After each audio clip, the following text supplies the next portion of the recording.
نگاہ مرد مومن سے بدل جاتی ہیں تقدیریں، نگاہ مرد مومن سے بدل جاتی ہیں تقدیریں، جو ہو ذوق یقین پیدا تو کٹ جاتی ہے زنجیریں، جو ہو ذوق یقین پیدا تو کٹ جاتی ہیں زنجیریں۔ نہ جانے کون دعاؤں میں یاد کرتا ہے، نہ جانے کون دعاؤں میں یاد کرتا ہے، میں ڈوبتا ہوں دریا اچھال دیتا ہے، میں ڈوبتا ہوں دریا اچھال دیتا ہے۔ محترم حضرات، ہند کے راجہ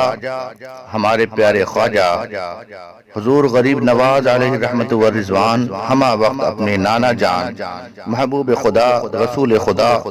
صلی اللہ تعالی علیہ وسلم کے مزار انور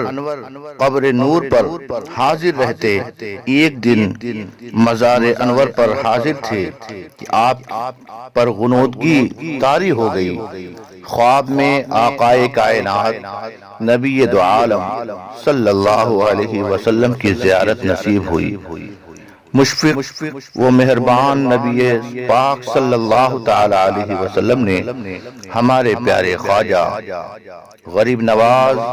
علیہ الرحمت والرضوان کو یہ بشارت عطا کی۔ فرمایا، اے معین الدین، تم میرے دین کے معین ہو، میں نے تم کو ہندوستان کی ولایت عطا کی۔ ہندوستان میں کفر و شرک کی ظلمت پھیلی ہوئی ہے، تم اجمیر جاؤ، تمہارے وجود کی برکت سے کفر و شرک اور باطل کا اندھیرا دور ہوگا اور اسلام کی صبح کا اجالا پھیل جائے گا۔ اس شاندار اور پربہار بشارت سے ہمارے پیارے خواجہ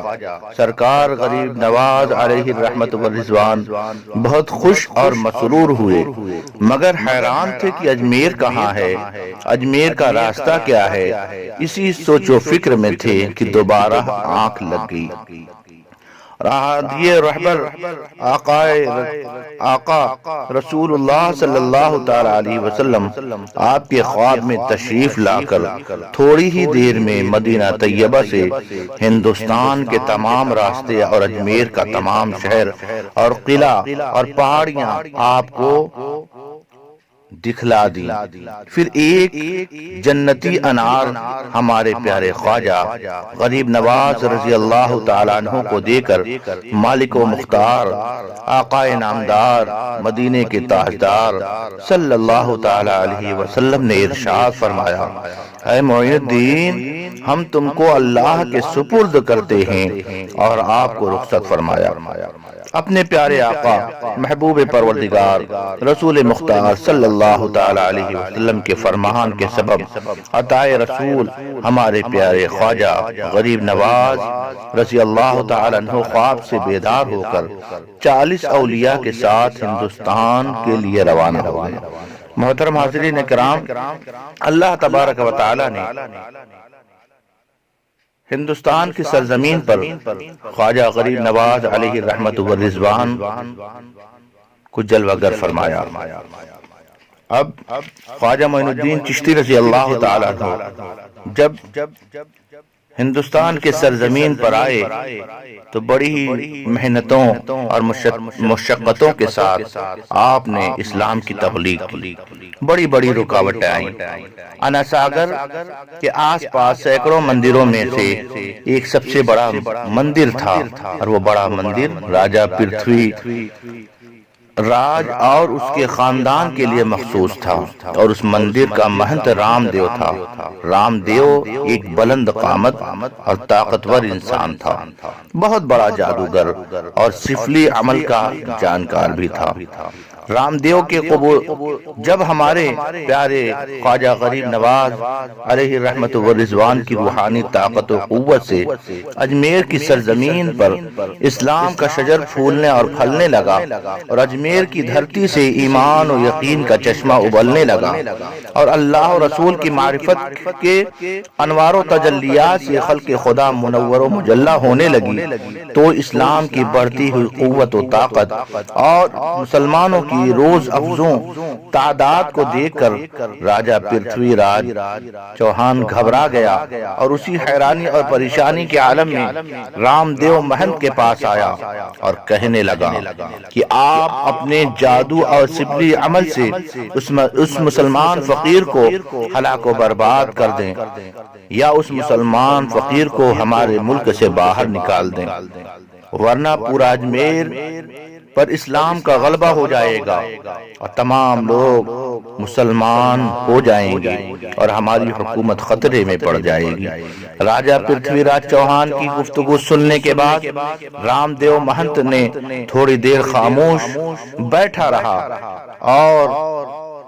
کچھ سوچنے کے بعد بولا، اے راجہ صاحب، یہ مسلمان درویش بہت ہی قوت و طاقت اور باکمال نظر آتا ہے،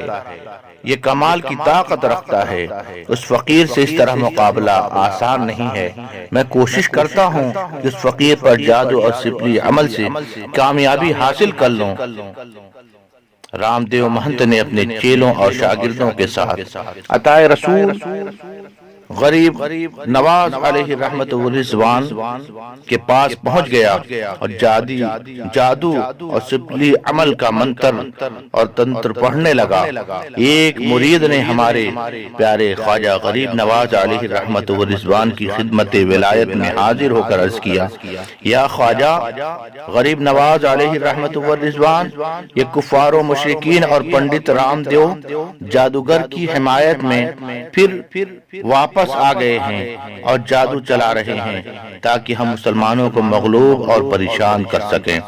عطائے رسول ہمارے پیارے خواجہ غریب نواز علیہ رحمت والرضوان نے ارشاد فرمایا، نہ گھبراؤ، ان سب کا جادو باطل ہے، انشاءاللہ تعالی ہم مسلمانوں پر ان کے جادو کا کوئی اثر نہ ہوگا، بلکہ رام دیو جادوگر ان لوگوں پر حملہ کرتا نظر آئے گا۔ یہ ارشاد فرمایا، ہمارے پیارے خواجہ غریب نواز اس کے بعد نماز میں مشغول ہو گئے، یہاں تک کہ تمام کفار و مشرکین رام دیو مہنت کے ہمراہ قریب آ گئے، مگر جب ان کفار و مشرکین کی نگاہیں ہمارے پیارے خواجہ غریب نواز کی روحانیت ولایت والے چہرے پر پڑیں تو ان کے جسموں پر لرزہ طاری ہو گیا اور ان کے قدموں میں چلنے کی طاقت ختم ہو گئی، سب کے قدم لڑکھڑانے لگے اور زبانیں گونگی ہو چکی تھیں، اور رام دیو مہنت بیت کی طرح کانپ رہا تھا اور اس کے دل کی دنیا بدل چکی تھی۔ کفار و مشرکین رام دیو مہنت کو اس لیے لائے تھے کہ ہمارے پیارے خواجہ غریب نواز کو پریشان و حیران کرے، انہیں اذیت میں ڈالے، مگر رام دیو مہنت ہمارے خواجہ غریب نواز کی حمایت میں آ گیا اور لکڑی اور پتھر سے دشمنوں کو مار بھگایا۔ ہمارے پیارے خواجہ غریب نواز نے رام دیو مہنت کی یہ مجاہدانہ شان اور محبت دیکھی تو ایک پیالہ پانی اپنے روحانی ہاتھوں سے عطا فرمایا اور بڑے شفقت اور محبت سے فرمایا، اس پانی کو تم پی لو۔ رام دیو مہنت نے اس پانی کو بڑی عقیدت کے ساتھ پی لیا۔ پانی کا پینا تھا کہ رام دیو مہنت کا دل کفر و شرک کے اندھیروں سے صاف ہو گیا اور اس کے قلب و جگر میں اسلام کی روشنی اور ایمان و یقین کا اجالا پھیل گیا، اور وہ بے خود ہو کر ہمارے پیارے خواجہ غریب نواز کے نورانی قدموں پر گر پڑا اور عرض کرنے لگا کہ آپ اپنی غلامی میں مجھے لے لیں اور اپنے مذہب میں مجھے داخل فرما لیں۔ وہ دیو مسلمان ہو گیا اور ہمارے پیارے خواجہ غریب نواز سے عرض کرتا کہ حضور، آپ کے چہرے پر نور کے دیدار سے بہت شاد یعنی خوش ہوں۔ تو ہمارے پیارے خواجہ غریب نواز نے اس مناسبت سے اس کا نام شادی دیو رکھا۔ محترم حضرات، اللہ کے ولیوں کو بڑی ہی قوت پروردگار عالم عطا فرمایا کرتا ہے۔ جب بندہ اللہ کا ہو جاتا ہے تو اللہ اس کا ہو جاتا ہے۔ اس لیے ہم سب کو چاہیے کہ ہم اولیاء کرام سے محبت کریں، اولیاء کرام کی زندگیوں سے درس حاصل کریں اور ان سے عقیدت و محبت کے ساتھ اپنی زندگی عبادت اور ریاضت کے ساتھ ہم اپنی زندگی گزاریں۔ اللہ ہمیں اس بات کی توفیق عطا فرمائے۔ السلام علیکم ورحمۃ اللہ وبرکاتہ۔